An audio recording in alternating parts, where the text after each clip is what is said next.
আবার একা হয়ে আমাকে কল দিয়েছে, বলছে ভাইয়া ও আমাকে জোর করে কথা বলাচ্ছে, আমি আমার মার কাছে যেতে চাই। জুনিয়র সাকিব কিন্তু আমাদের মনের ভিতরে জায়গা করে নিয়েছিল যখন তার দুর্দশা ছিল। আমরা সবাই কিন্তু ফেসবুকের সকল সাংবাদিক ভাই আছে, সম্মানিত ভাই, ইভেন কি আমাদের মতো যারা ক্রিয়েটর আছে তার পাশে গিয়ে দাঁড়িয়েছিল আমাদের যতটুকু সামর্থ্য ছিল।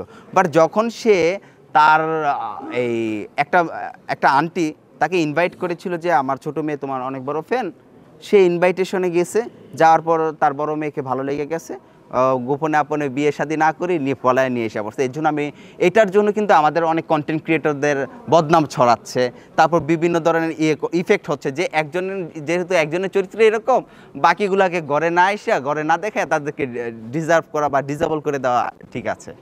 আর আরেকটা কথা বলছি, ও আমার ফ্রেন্ড না। কারণ একজন প্রকৃত বন্ধু কেমন বন্ধু, যে হচ্ছে সমাজে খুবই হার্মফুল, তার থেকে আমরা কি শিখবো? তার থেকে কি এটাই শিখবো যে একজনে ইনভাইট করবে, তার মেয়েকে বাগায় নিয়ে এসে বিয়ে করে ফেলবো, আর সে বিবাহিত প্রাপ্য না, মেয়েটার বয়স মাত্র 16 বছর, বুলায় বেলায় বিয়ে করছে। বড়টা, ছোটটার বয়স মেবি মনে হয় 7 বছর হবে। আমি সবসময় সত্যের পথে থাকি, যেটা রাইট সেটা করি। ইকরা হচ্ছে ছোট মানুষ, সে বয়ঃসন্ধিকাল চলছে, আর এই সময়ে মা বাবা যেটা বলে সেটা আমরা কখনোই মাথায় নেই না। আমি যেটা মনে করি সেটাই কিন্তু রাইট মনে করি। এখন আলহামদুলিল্লাহ সব কিছুই বুঝি, মা বাবা থেকেও বেশি আর কেউ নাই। কিন্তু ইকরা যখন আর কি সাকিবের সাথে চলে গেল, তারপর হচ্ছে যে বিষয়টা, ইকরার মা পাগল হয়ে গেছে যে আমার মেয়ে কই। তারপর দেখতেছে যে সাকিবের সাথে ব্লগ, এই জিনিসটা দেখার পর ইকরার মা খুব কান্না করতেছে। তারপর দেখছি যে আমার সেলুনে আসে সাকিব আসে, ইকরার মা এসে খুব কান্না করতেছে। আমি বলি আপনি বলার কি, তার তো স্বাধীনতা আছে। যখন বললো যে আমার মেয়ের মাত্র 16 বছর, তার কি স্বাধীনতা আছে, তার কি একান্ত সিদ্ধান্ত আসে যে বিয়ে করার? মোটেও না। তারপর আমি সাকিবরে বললাম যে এরকম এরকম, ইকরার কাছে দাও তো। ইকরা বলছে যে আমি নিজের ইচ্ছায় আসছি। পরবর্তীতে আমি যখন ইকরা আবার একা হয়ে আমাকে কল দিয়েছে, বলছে ভাইয়া ও আমাকে জোর করে কথা বলাচ্ছে, আমি আমার মার কাছে যেতে চাই। কারণ ও মেয়ে তো বোঝে না, একটা 16 বছরের মেয়ে আর কি বুঝবে? হঠাৎ ভালো হঠাৎ খারাপ, সে মায়ের কথা শুনবো, আবার কখনো সাকিবের কথা শুনবে। যখন দেখছি যে ইকরার গায়ে হাত তুলছে, তখন ইকরা আমাকে বলছে, আমার কল রেকর্ডটা আছে এখন, আমি আমার ফেসবুকে আপলোড দিয়েছিলাম যে নেশা করে নাকি মায়ের দূর করতো। তারপর ইকরা এটা মেনে নেয় নাই। তারপর আস্তে আস্তে সে বুঝতে পারলো যে এই বিষয়টা আসলে ওর সাথে তো আমার যায় না, এই আর কি। তারপর ইকরা আমার মাকে ফোন দিছে, ফোন দেওয়ার পর ইকরার মা এসে নিয়ে গেছে।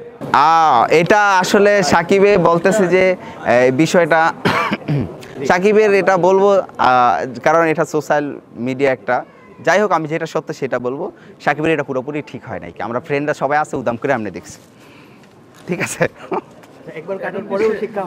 না, এখন আমি জনগণের কাছে একটাই বলবো, এবং হচ্ছে যারা আমাদের মা বোন আছেন তাদের কাছে একটাই বলবো, যারা পরে কি করবে, জুনিয়র সাকিবের যেই বউ এইভাবে একটা ছবি রাখছে না হাতে কি জানি রেখে, ওইটা আপনাদের হাজব্যান্ডকে দেখাই দেবেন, দেখবেন ম্যাক্সিমাম মানুষ পরকীয়া কমিয়ে দিবে এবং তারা ঘুমাইতেও ভয় পাবে। আমি বিয়ে করার এখনও আমার সামর্থ্য হয়নি, কারণ বাংলাদেশে বেশিরভাগ মেয়েদেরকে যখন বিয়ের অফার দেই, তারা অন্য একটা অফার দিয়ে দেয়। সবচেয়ে বড় অফার হচ্ছে কি, কাবিননামার ভিতরে এত টাকা দিতে হবে, এত টাকা দিতে হবে। ওইটা পূরণ করার এখনও আমার সামর্থ্য হয়নি। যেই দিন আমার সামর্থ্য হবে 10 লক্ষ টাকা, 15 লক্ষ টাকা, 5 লক্ষ টাকা, সেই দিন আমি বিয়েটা করব। কারণ বাংলাদেশে ম্যাক্সিমাম মানুষগুলো কিন্তু পরিপূর্ণভাবে নিয়ম অনুযায়ী, ইসলামিক শরীয়ত অনুযায়ী বিয়ে করছে না। এখন বর্তমানে বিয়েটাই হয়ে গেছে নাচানাচি, মদ খাওয়া, হলুদ দেওয়া, ওগুলো মোটেও ঠিক না। কেমন? আর বিয়ের তারপর দেখেন, বিয়ে করার পর কাবিননামা দিয়েছে 10 লক্ষ টাকা।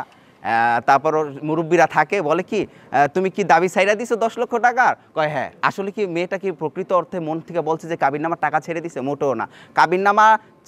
কাবিননামাটা পরিপূর্ণ না হওয়া পর্যন্ত যদি মেয়ের গায়ে হাত দেয়, এ বিয়া কখনো শরীয়ত না, এসব একদম হারাম হয়ে যায়।